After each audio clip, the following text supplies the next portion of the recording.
जय हिंद दोस्तों, कैसे हैं आप सभी लोग। मैं हूं आप सभी लोगों का दोस्त संचित। और दोस्तों, आज की इस वीडियो में हम लोग बात करने वाले हैं निफ्टी एंड बैंक निफ्टी में हमारा क्या व्यू था आज के लिए। किस तरीके से मार्केट में एक और तेज़ी वाला दिन मूड माहौल बन के रहा, और क्या एक्सपायरी पे इस तेज़ी में कोई ब्रेक लग सकता है। कुछ प्रॉफिट बुकिंग देखने को मिल सकती है, या फिर एक्सपायरी तक जो है तेज़ी का मूड माहौल और एक्सपायरी के बाद भी बना रहेगा। सारी चीज़ें इस वीडियो में डिस्कस करने वाले हैं। तो दोस्तों, वीडियो शुरू करने से पहले चैनल को सब्सक्राइब कीजिएगा, बेल आइकन को दबाइएगा, और इस वीडियो का लाइक हम रखते हैं लगभग 1500 लाइक्स, जो कि आप पूरा कर ही देंगे। तो चलिए, अब सारा टाइम वेस्ट ना करते हुए वीडियो को शुरू करते हैं। देखिए, सबसे पहली चीज़ और सबसे इम्पॉर्टेंट चीज़ जो हमने कल की वीडियो जो जिन लोगों ने मिस कर दिया वो ज़रूर जाके देखिएगा। उसमें हमने कुछ इम्पॉर्टेंट पॉइंटर्स के ऊपर डिस्कशन किया था कि कैसे अब कुछ दिन जो है बाज़ार में थोड़ा बुलिश टू साइडवेज मोमेंटम रह सकता है। आई थिंक ओवरऑल जो मेन ट्रेंड रहेगा वो 15-16 तारीख तक जो है वो मेन ट्रेंड जो है साइडवेज या फिर बुलिश, ठीक है, इन दोनों के बीच ही रहेगा। इंट्राडे में डिप्स मिलेंगे, बट मोस्टली वो डिप्स जो है बाइंग अपॉर्चुनिटी की तरह बॉट इन होने की प्रोबेबिलिटी है। रीज़न बीइंग, सबसे बड़ा रीज़न जो हमने कल डिस्कस किया था, और इस चीज़ को लेकर काफ़ी सारे लोग बोल रहे थे कि आप यूएस की बहुत ज़्यादा बात कर रहे हो, क्योंकि यूएस का जो शटडाउन है वो इस वक्त मेन फोकस में बना हुआ है।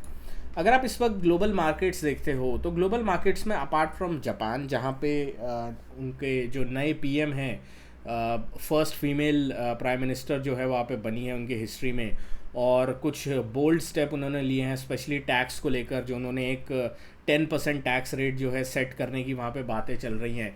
तो वो सारी चीज़ें जो है जापान, उस वजह से हम लोगों को 4 से 5% की तेज़ी जापान में दिख रही है, ऑल टाइम हाइस के आसपास दिख रहा है, और ये सारी चीज़ें वहाँ चल रही है। बाकी आज चाइना वगैरह के फ्यूचर्स अगर आप देखो तो हल्के फुल्के थोड़े बहुत नेगेटिव में ही हैं। यूरोप भी नेगेटिव ही आपको दिखेगा, हल्का फुल्का आधा % के आसपास है, तो हल्का फुल्का तो नहीं बोल सकते, आधा % के आसपास नेगेटिव दिख रहा है।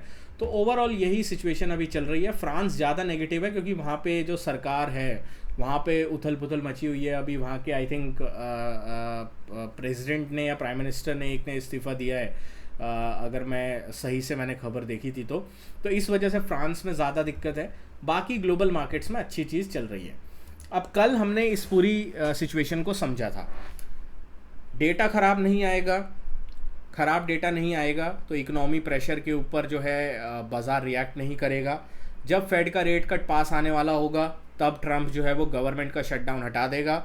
ख़राब डेटा आएगा, अगर कोई पैनिक भी आएगा तो वो यूएस फेड जो रेट काटेगा उससे जो है वो चीज़ ट्रिकल डाउन हो जाएगी, मतलब ठीक हो जाएगी। तो ये अभी के लिए ट्रंप का प्लान है, जो हमने कल भी डिस्कस किया था, और उसका इम्पैक्ट आपको ग्लोबल मार्केट्स में अब धीरे धीरे, जो बाज़ार पीछे रह गए थे, जैसे हमारा बाज़ार काफ़ी ज़्यादा लैगिंग कर रहा था पिछले काफ़ी टाइम से, वो अब कॉट अप करने की कोशिश कर रहे हैं।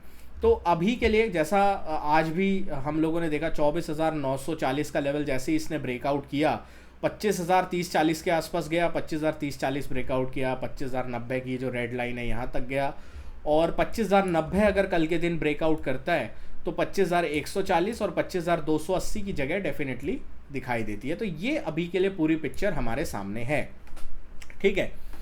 डाउन साइड की अगर मैं बात करता हूं तो 24,940-950 के ऊपर जब तक है तब तक कोई एग्रेसिव डाउन मूव की प्रोबेबिलिटी थोड़ी कम दिखाई देती है। एक डाउन मूव आपका बन सकता है अगर आप 25,000 और 24,990 के नीचे ट्रेड करना स्टार्ट करते हो, क्योंकि यहाँ पे एक स्विंग भी हमें बनता हुआ दिख रहा है। इसके नीचे अगर आप ट्रेड करना स्टार्ट करते हो ये वाले लेवल के नीचे, तो हो सकता है एक बार के लिए 940 तक आने की प्रोबेबिलिटी बने। बट जब तक इसके ऊपर है बाज़ार में स्ट्रेंथ दिखाई देती है, और 25,140 और 25,230 के आसपास जो है बाज़ार जाने की कोशिश कर सकता है, ठीक है। अनटिल और अनलेस दो चीज़ें इस बाज़ार में इस वक्त बुल्स की जो इस वक्त पूरा कंट्रोल है उसको बिगाड़ सकती है। पहली चीज़, यूएस में गवर्नमेंट का शटडाउन हट जाए। गवर्नमेंट का शटडाउन यूएस में हटेगा तो क्या हो सकता है, जो ख़राब डेटा है वो सामने आएगा, ख़राब डेटा पे बाज़ार रिएक्ट करेगा, ठीक है। एक बार के लिए तो रिएक्शन ज़रूर आएगा बाज़ार का, क्योंकि डेटा ख़राब है, इस वजह से ही डोनाल्ड ट्रंप ने वहाँ पे गवर्नमेंट शटडाउन करके डेटा को रोकने की कोशिश करी है, क्योंकि भाई डोनाल्ड ट्रंप शेयर बाज़ार वाला बंदा है, वो शेयर बाज़ार को बचाने के लिए कुछ भी कर सकता है, ये हमने सुना था। ये हम लाइव एग्जाम्पल के ज़रिए गवर्नमेंट में शटडाउन करके डोनाल्ड ट्रंप जो कर रहे हैं, ये हम लाइव एग्जाम्पल के ज़रिए अब देख भी रहे हैं। तो ये पूरी सिचुएशन ग्लोबल मार्केट्स की है और उसे हमें रिस्पेक्ट देनी पड़ेगी। बैंक निफ्टी की जैसे बात कर रहे थे, 55,800 का एक लेवल था जो हमने डिस्कस किया था कि अगर इसके ऊपर निकलता है तो 56,000 तक की जगह दिखेगी। अब तो इसने उसे भी तोड़ दिया, तो बैंक्स तो यार अलग ही लय में चल रहे हैं। अब मैं सारे एक बार के लिए लेवल्स जो है ड्राइंग्स रिमूव करता हूँ बैंक्स में, और एक नया लेवल आपके लिए ड्रॉ अगर मैं करता हूँ तो वो नया लेवल आएगा इसके आसपास, 56,150 से 56,225 का लेवल। अगर 56,150 से 56,225 के ऊपर अगर हमें कोई भी 4 घंटे की कैंडल, 4 आवर टाइम फ्रेम है, ये याद रखिएगा, 4 आवर टाइम फ्रेम में कोई भी कैंडल क्लोज मिलती है इसके ऊपर, तो probability of up move towards 56,600 56,500 बहुत ज़्यादा बढ़ जाएगी, क्योंकि इसके पहले कोई रेजिस्टेंस दिखाई स्ट्रॉन्ग वाला देता नहीं है। तो इसका हम लोग ध्यान रखेंगे बैंक्स में। नीचे की साइड अगर हमें कोई लेवल दिक्कत दे सकता है तो वो लेवल होगा ये वाला, ठीक है, ये वाला लेवल हमारे लिए होगा 55,900 से लेकर 950 का लेवल। अगर इसके ऊपर जब तक बैंक निफ्टी है बुल्स के कंट्रोल में ही रहने की उम्मीद है, इसके नीचे अगर ट्रेड करना स्टार्ट करता है, पहला साइन ऑफ वीकनेस, और उसके बाद 55,800 750 तक की जगह ओपन होगी, जहां पे हम लोग रिव्यू करेंगे किस हिसाब से मार्केट आगे पोजीशन आउट हो सकता है। ठीक है, सेंसेक्स की बात करते हैं। अगेन सेंसेक्स में कल हमने डिस्कस किया था कि 81,100 के ऊपर अगर निकलता है 150 के ऊपर तो 81,600 पोजिशनली टारगेट होगा। सेंसेक्स ने कहा भाई मैं एक दिन में कर देता हूँ, तो इस तरीके का मोमेंटम अभी चल रहा है। तो 81,600 एक क्रिटिकल सपोर्ट अब एक्ट करना चाहिए। 81,600 के नीचे अगर सेंसेक्स आता है तो पहला साइन ऑफ वीकनेस होगा। इसके नीचे अगर जाता है तो दोबारा से 81,350 की तरफ एक बार के लिए आ सकता है, तो इसका थोड़ा ध्यान रखेंगे। ये लेवल एक बीच में कहीं दिखाई देता है। ऑन द अपसाइड में 82,000 तक पोजिशनली अगेन सेंसेक्स में स्ट्रेंथ दिखाई देती है कि यहाँ तक ये जा सकता है। बाकी गोल्ड क्रिप्टो का मैं अपडेट भी काफ़ी टाइम से नहीं दे पा रहा हूँ, जो है पेंडिंग है, तो आज से वो भी हम लोग दोबारा से शुरू करते हैं। तो जो लोग गोल्ड एंड क्रिप्टो वाले ग्रुप से जुड़े हुए हैं उन लोगों को मैं अपडेट देना चाहूँगा कि आज से सारे अपडेट्स वापस मिलने शुरू हो जाएंगे। थोड़ी तबीयत बेहतर हुई है और होपफुली आगे भी आप लोग के प्यार एंड आशीर्वाद से ऐसे ही काम चलता रहे बढ़िया तरीके से। Thank you so much for watching guys. मिलता हूँ आपसे नेक्स्ट वीडियो में। और वीडियो एंड करने से पहले यही बोलूँगा, कल की एक्सपायरी में सेकंड हाफ में रिवर्स वाले ट्रेड को खोजने की हम लोग कोशिश करेंगे।